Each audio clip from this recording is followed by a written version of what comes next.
Friends, welcome back to my channel. Good morning, তোমরা কেমন আছো? আমি ভালো আছি, আশা করছি তোমরা সবাই ভালো আছো। তো দেখো, তোমার দাদাভাই যে ডিউটিতে গিয়েছিল, তো আমার জন্য ব্লগ বানিয়ে এনেছে, তো তোমাদের সঙ্গে সেটাই শেয়ার করছি। তো দেখো, খড়গপুর স্টেশনের মধ্যে তোমার দাদাভাই চেপেছে। তো এটা দেখাচ্ছে হাওড়া স্টেশন। তো ওরা হাওড়ায় এসে পৌঁছে গেছে, তো এখানেই নামবে। তো এই যে নেমে ওরা হাঁটছে, জানো তো অনেকেই সবাই গিয়েছে। তো তোমার দাদাভাইয়ের পেছনেই রয়েছে ওরা। তো তোমার দাদাভাইয়ের অনেক জায়গায় মানে নিজের চেহারা দেখা যায়নি, তো ওর বন্ধুদের সঙ্গে শেয়ার করেছে, তো ওদের কি দেখা যাচ্ছে। তো এই দেখো, ওখান থেকে হাঁটছে ওরা, এখন বাসে চাপবে এখান থেকে। এটা হচ্ছে হাওড়া স্টেশন। হাওড়া স্টেশন, তো দেখো কত লোকজন, অনেক বড়ই তো স্টেশনটা এখানে। আর সবাই দেখো, এখানে হাওড়া স্টেশন মানে কলকাতার পাশাপাশি। তো দেখো, অনেক কিছু ব্যবসা বাণিজ্য করার জন্য মাথার মধ্যে দেখো সব বোঝা নিয়ে নিয়ে যাচ্ছে, নিশ্চয়ই এগুলোতে কিছু রয়েছে। আর এরা তো ব্যাগ দিয়ে হাঁটছে। তো দেখো, এখানে সবাই মিলে এরা ফটো তুলছে, ব্লগ বানাচ্ছে। তো এই দেখো, এদের সঙ্গে গিয়েছে, তো তোমাদের সঙ্গে এদেরকে শেয়ার করলে। এখানে যে এত ছেলে দেখাচ্ছে, এরা সবাই গেছে ডিউটিতে। তো এখানে নেমে এরা সবাই দাঁড়ায় বসে আছে, কারণ এখান থেকে ওরা বাসের মধ্যে যাবে, বাস দিবে তাদেরকে। তো দেখো কত লোক দেখেছো, এরা সবাই যাচ্ছে ওখানে ডিউটিতে। তো কোনখানে যাচ্ছে তোমরা ব্লগটা দেখতে থাকো, তাহলেই বুঝতে পারবে। তো তোমার দাদাভাই আমার জন্য কিছু আনুক না আনুক, তো অনেক বড়ই জিনিস এনেছে, তো সেটা তোমাদের সঙ্গে শেয়ার করছি। তোমরা পুরো ব্লগটাই দেখবে, কিন্তু স্কিপ করবে না। তো এই দেখো, এখানে তো সবাই দাঁড়িয়ে আছে, তো বাস এখনও আসেনি এদের, বাস এলে উঠে যাবে পরের পর। আর আমার মানে ঠান্ডা লেগেছে বলে গলাটা একটু বসা বসা মনে হচ্ছে, আমার অসুবিধা হচ্ছে ভয়েস দিতে। তো তোমার দাদাভাই যেদিনকে যায় সেদিনকে তো খুবই খারাপ লাগছিলো, জানো। তো এই দেখো, ওরা বাসের মধ্যে উঠে পড়েছে। তো সেখানেই এই দেখো, তোমাদেরকে একটু দেখাচ্ছি, মানে সবাই সিটের মধ্যে বসে পড়েছে, আর সামানপত্র তো উপরেই রেখেছে। তো বেশি জন নেই, মানে এক একটা বাসের মধ্যে 50 থেকে 60 জন মতন রয়েছে, তো অনেকগুলোই বাস ছিল। তো তারপর দেখো, ওখান থেকে বেরিয়ে পড়বো ওরা। তো মানে কি বলবো, আমি যে ব্লগটা দেখছি তোমাদেরকে ভয়েস দিচ্ছি, খুব সুন্দর জায়গাগুলো, জানো। তারপর দেখো, এই দেখো ব্রিজ পেরাচ্ছে, এটা হচ্ছে হাওড়া ব্রিজ, কলকাতা হাওড়া ব্রিজ। তো এই দেখো, ব্রিজ ধরে পেরিয়ে যাচ্ছে ওরা, এখন বাসের মধ্যেই রয়েছে। কাকদ্বীপ যাবে এখান থেকে। তো ওখানে গিয়ে তারপর তো মানে কি বলবো, ওরা একটা সাগর পেরাবে, বোটে করে নদী পেরাবে, গঙ্গা নদী। তো সেটাই তোমাদেরকে দেখাবো, দেখবে তোমরা। আর পুরো ব্লগটা কিন্তু খুবই সুন্দর হয়েছে, আমাকে তো খুবই ভালো লেগেছে, তোমরা কমেন্টে জানাবে কিন্তু। তো এই দেখো, ওখান থেকে বাসে নেমে গিয়ে এই যে এখন এরা কাকদ্বীপ জায়গাটার নাম, কাকদ্বীপে এসে পৌঁছেছে। তো এই দেখো, দেখছো এরা রাত্রের মধ্যে পৌঁছেছে, জানো। কিন্তু বাড়ির থেকে বেরিয়েছিল মানে খড়গপুর স্টেশনে উঠেছিল সাড়ে 9টা নাগাদ। তারপর ওখান থেকে বাসে করে, ট্রেনে করে এখানে পৌঁছাতে পৌঁছাতে রাত হয়ে গেছে। তো দেখো, আলোবাতি সবই জ্বলছে, তো ওরা এখানে ব্রিজটা ধরে পেরাচ্ছে। তো পেরিয়ে ওরা এই যে বোটগুলো আসে না, এই বোটের মধ্যে চাপবে, মানে জাহাজ। এই দেখো, এগুলো ছোট ছোট আছে, আর একটা নাকি খুবই বড় আছে, তো সেটাও তোমাদেরকে দেখাবো। তো এই দেখো, এইগুলোর মধ্যে বেশি লোক নিয়ে জানো তো, মানে ছোট তো, সেই জন্য 50 জন 60 জন এরকম নিয়ে, মানে বেশি নিইনি। তো এই বোর্ডের মধ্যেই তোমার দাদা যাবে। তো এই দেখো, ওরা সবাই চেপে গেলো। তো ভেতরটাই দেখাবো তোমাদেরকে, মানে সবাই না বসে থাকে, দেখো বসে আছে, তো বসে রয়েছে সবাই, এখানে বেশি জন নেই, 60 জন মতন আসে বললো আমাকে। তো এই দেখো, তার মধ্যে একটুকু মানে দোতলা রয়েছে, কিন্তু ওপরের মানে কেউ বসেনি, রাতের মধ্যে কাউকে ওপরে দিইনি বসতে, সবাই নিচেই বসে নাকি। তো সবাই নিচেই বসেছে। আর এই দেখো কি সুন্দর দেখাচ্ছে, দেখো মানে আমি তো যেতে পারলাম না, কিন্তু আমাকে দেখে খুবই ভালো লাগলো। আর কোনোদিন হয়তো যেতেও পারবো না আমি, কারণ তোমার দাদাভাই ডিউটি ছিল বলেই ওখানে গিয়েছিল, না হলে ও হয়তো যেতে পারতো না। তো দেখো কত লাইট, আর জলটা কীরকম দেখাচ্ছে দেখেছো, মানে কত গভীর। তো যাই হোক, এখান থেকে আবার নামবে ওরা।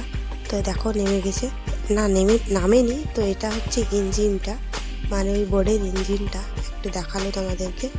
তো দেখো, আরও সব বোটগুলো মানে যাচ্ছে, সেগুলো দেখো অনেকই বোট আছে, জানো তো। এখন এই মানে সাগরের মধ্যে, নদীর মধ্যে মানে অন্য কিছু কাজ নেই, জানো তো। এখানে শুধু প্যাসেঞ্জারই এখন মানে করছে, মানে আনা নেওয়া করছে। আর এটা হচ্ছে কচুবেড়িয়া। তো ওরা বোট থেকে নেমে গেছে, নেমে গিয়ে এখান থেকে 30 কিলোমিটার ধরে মানে যাবে বাস ধরে, তো সাগরে যাবে। তো তারপর দিন দেখো ওরা ডিউটি থাকবে বলে তো এটা হচ্ছে গঙ্গাসাগর মেলা। তো এরা ডিউটির জন্য বেড়াতে পারবেনি বলে তারপর দিন সকালেই বেরিয়েছে, মানে ঘুরে চারিদিকটা দেখে নেবে। আর এদের তো রাত্রে ডিউটি, তো সেই জন্য ভালো করে মানে করতে পারবে না, শেয়ার করতে পারবে না, আর বুঝতেও পারবে না রাস্তাঘাট। তো তার জন্য ওরা সকালে বেরিয়েছিল। দেখো কীরকম কত সুন্দর, মানে চারিদিকটা রাস্তাঘাট সবই মানে সুন্দর। আর দেখেছো এটা সাগরটা, দেখেছো কত লোকজন। এটা হচ্ছে গঙ্গাসাগর। এখানে মানে এই যে প্রসঙ্গান দিয়ে সবাই এখানে আসে না, সব অন্য জাতিরা এখানে এসে পুজো টুজো করে, কী সব করে জানি না। তবে এই দেখো কত লোকজন আছে। এটা দিনের বেলায় বলে একদম ভিড় নেই, একদম মানে লোকজন নেই এখানে। তোমার দাদা আমাকে বললো প্রায় 40 থেকে 45 হাজার লোক আসে, জানো তো। তো দেখ লাখ, মানে 40-45 লাখ লোক আসে, জানো তো। ভেবে দেখো মানে কীরকম ওখানে ভিড় হয়, লোকজন হয়। তো দেখো দূরের দিকে দেখাচ্ছে বোটগুলো চলছে, মানে জলজাহাজগুলো চলছে। এগুলো মানে ছোট ছোট আছে, বড় নেই, তো কয়েকটা মাত্র বড় আছে। তো দেখো ওরা এসেছিল একটু ঘুরে দেখতে। তো এখানে দেখো সবাই স্নান করছে ঘাটের মধ্যে, অনেকেই আছে, মানে সে দীঘার মতন দেখাচ্ছে এখন, কিন্তু না খুব বড়, ওর থেকেও খুব বড় রয়েছে এটা। তো এই দেখো ওদের মেয়ে ছেলে সবাই আছে, জানো তো। এখানে বেশিরভাগ যেন বয়স্করা গিয়েছে, বুড়ো আর বুড়ি এইসব মানুষকে বেশি দেখা যাচ্ছে। উত্তরপ্রদেশ আর বিহারের লোক এখানে বেশি মানে এসেছে বললো। আর সব বয়স্কর মানে ঠিক রকম চলতেও পারছে না বলছে তারা, এরকমভাবে এসেছে। কিন্তু এখানে এসেছে যে হোকভাবে এসেছে, কত কষ্ট করে এসেছে। তো দেখো অনেকে স্নান করছে, দেখেছো এই দেখো কত লোক স্নান করছে। তো এখানে যে ঢেউগুলো খুব ছোট ছোট নাকি ঢেউগুলো। তো এই দেখো তোমার দাদা একটা ফটো নিয়েছিল ওদেরকে সঙ্গে নিয়ে। তো এই দেখো এরাই গিয়েছে মানে তোমার দাদার সঙ্গে। তো এই দেখো ওরা ফটো নিচ্ছে, আর এখানে একটু ঘোরাঘুরি করে তারপর ওরা চলে যাবে, কারণ ওদের তো রাত্রে ডিউটি। তো একটু এরা স্নান টান করলো, তখন দাদা করেনি অবশ্য, ওর বন্ধুরা স্নান করেছিল, ডুব দিয়েছিল একটু। তারপর দেখো এগুলো ঘুরছে চারিদিকে, খুবই লোকজন আর দোকান দানি, মানে সাধু এত সব আছে ওখানে, মানে ভাবতেও পারিনি আমি কোনোদিন। তো এই দেখো অনেক কিছু, আর এখানে কিন্তু অনেক কিছু দেখারও জিনিস রয়েছে। তো সেটা তো তোমরা দেখতেই পাবে ব্লগটা দেখলে। তো দেখো মানে চারিদিকটা কীরকম দেখাচ্ছে। আর এগুলো সব মানে আড়া আছে, জানো তো, এগুলো জলে খুব দূরেই জলটা রয়েছে। আর এই দেখো সকালবেলায় কিন্তু ভিড় নেই, এবার যাচ্ছে ওরা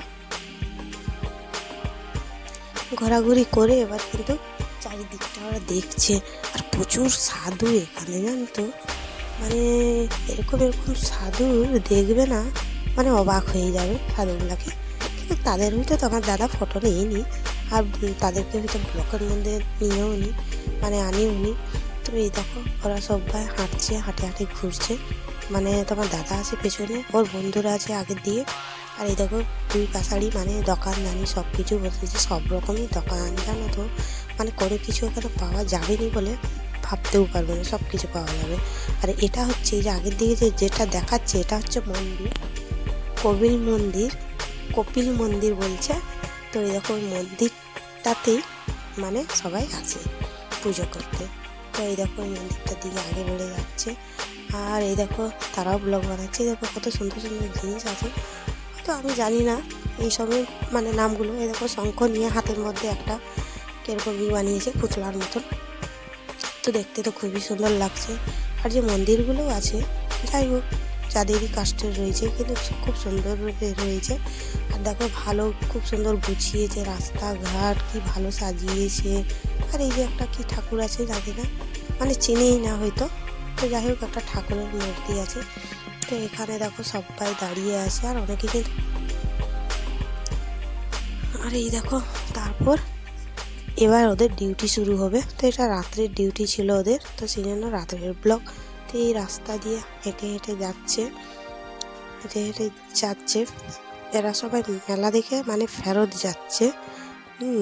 ওপাশে ফেরত যাচ্ছে ওই রাস্তা দিয়ে। তো ওরা সবাই বোটের মধ্যে উঠবে, এবার বোটের মধ্যে উঠে মানে নদী পেরাবে, নদী পেরিয়ে আর ওপাশে যা বাস ট্রেন যা হয় সেগুলোই ধরবে। তো এই দেখো এটা হচ্ছে বোট, এটা খুব বড় বোট, এটা হচ্ছে খুব বড় বোট। এর মধ্যে বলছে 3 থেকে 4 হাজার লোক ধরে। এই বোটটার নাম কি? এই বোটটার নাম বাজ, বাজ বলে এই বোটটা, জানো, খুব বড় বলে নামও দিয়েছে বাজ। আর ওই যে একটা লাইট হচ্ছে না ঘুরছে, ওটা সিগন্যাল লাইট আছে। এই দেখো সবাই বোর্ডের মধ্যে চড়ছে, আর কিন্তু দেখো সাইডের মধ্যে লোক ঘিরে রেখেছে। চলো ভেতরটা একটু দেখিয়ে দিই। দেখেছো ভেতরটা কিরকম দেখাচ্ছে, কত বড়, মানে 3-4 হাজার লোক, মানে মুখের কথা বলো।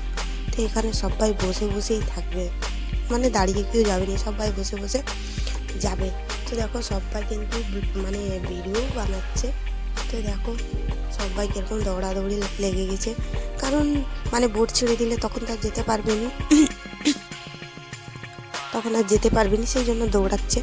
তো এই দেখো বোটের মধ্যে লোক হয়ে গেছে, ছেড়ে দিল। তো এটা হচ্ছে সকালের সময়, এটা সকাল ডিউটির ব্লগ। তো দেখো যখন তখন দাদা সকাল ডিউটি করে তখন এই ব্লগটা মানে করেছিল। তো সবাই আসছে এখন, এরা সবাই আসছে জানো তো, মানে পুজো করবে বলে আসছে, পৌঁছেছে। তো এই দেখো পেরাচ্ছে এরা। তারপর এতই লোক, আর কি বলবো তোমাদেরকে, তোমরা দেখো, দেখলে হয়তো বুঝতে পারবে। আমিও তো ঠিকঠাক এটা জানিই না, কারণ আমার কাছতে তো এটা পড়েই নি। তো আমি সেই জন্য সব কিছুর নামটা তোমাদেরকে ঠিকঠাক বলতে পারছি না। তো তোমরা হয়তো যারা বাঙালি কাস্টে থাকবে তারা হয়তো বুঝেই যাবে। তো দেখো সবাই মাথার মধ্যে মানে সব কিছু নিয়ে বেড়াচ্ছে, মানে হাতে কারো ব্যাগ নেই, দেখেছো সবাই যা কিছু নিয়ে এসেছে বস্তার মধ্যে ভরে ভরে কিংবা গার্ড বেঁধে সেটাকে মাথায় নিয়ে আসছে। আর দেখো কত বয়স্ক বয়স্ক, দিক থেকে অনেক বয়স্ক মানে বুড়া বুড়ি এসেছে। তো এই দেখো দেখেছো সবার মাথায় বস্তা, কত বড় বড় বস্তা, ব্যাগ, মাদুর সব রয়েছে। আর এরা দেখো ডিউটি করছে। আর ওই দেখো সাধুগুলো পেরাচ্ছে, দেখেছো কত বয়স্ক বুড়োগুলো। তো এই দেখো আবার রাত্রে ওই মানে বোটটা আবার এসেছে হয়তো, তারপর ছাড়ছে, এবার যাবে ওদিকে যাবে, মানে সবাই হয়তো দেখে মানে যাচ্ছে এবার।